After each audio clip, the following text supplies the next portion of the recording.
In the quiet dawn of a crisp autumn morning, the world outside the White House windows seemed still. Leaves rustled softly in the breeze, and the first rays of sunlight painted the lawns in gentle gold. Donald Trump sat at his desk, his face lined with the weight of years and leadership. He had always been a man of action, but today, he felt a deep, quiet pull toward reflection. The news had come late the night before, a shooting at a rally in Arizona. Charlie Kirk, the young firebrand from Turning Point, USA, had been targeted. It wasn't fatal, thank God, but the bullet had grazed his shoulder, sending shockwaves through the conservative world. Trump leaned back in his chair, sipping black coffee from a simple mug. He remembered Charlie as a kid with big ideas, full of energy and passion for America. They had shared stages, debated policies, and built a movement together. Now, this violence creeping into the heart of free speech. It made Trump pause, his mind wandering to his own brushes with danger.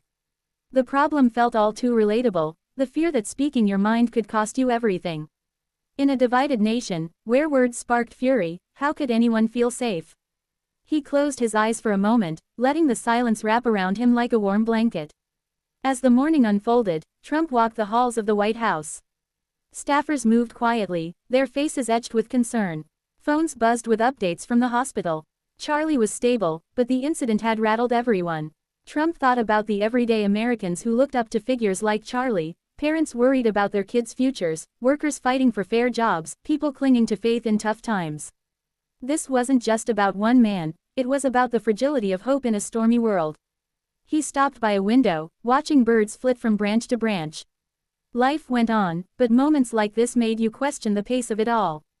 By midday, Trump decided to act. Not with rallies or speeches, but with something simpler, more human. He gathered his team in the Oval Office, the room filled with the scent of polished wood and fresh flowers. "We need to pray," he said, his voice steady and calm. "Charlie's fighting, and so are we. Let's urge everyone to lift him up." The words felt right, cutting through the chaos. He recorded a message, speaking slowly, his tone warm like a grandfather sharing wisdom. "Folks, Charlie Kirk is a warrior for our values. After this senseless shooting, I ask you all to pray for him. Pray for healing, for strength, for our country." He paused, letting the words hang in the air, knowing they would echo far. The message spread like a gentle wave across social media and news outlets. People from all walks paused in their busy days, farmers in the heartland, teachers in bustling cities, families gathered around dinner tables. Prayers rose quietly, in churches, homes, and even online forums. It was relatable, this call to something bigger than politics. In a world of noise, prayer offered a quiet anchor. Trump felt a subtle shift inside, a reminder that leadership wasn't always about fighting, sometimes it was about fostering peace. Then came the gentle twist. As evening fell, word arrived from the hospital. Charlie had woken up, his spirit unbroken. Doctors said the wound was clean, and he'd be back on his feet soon. But more than that, Charlie shared a message of his own. "Thank you, President Trump, for the prayers," he wrote. "This isn't the end, it's fuel to keep going." It wasn't dramatic, no miracles or fanfare, just a quiet resilience. Trump smiled faintly, sitting alone in his study. The twist wasn't in the recovery, but in how it knit people closer.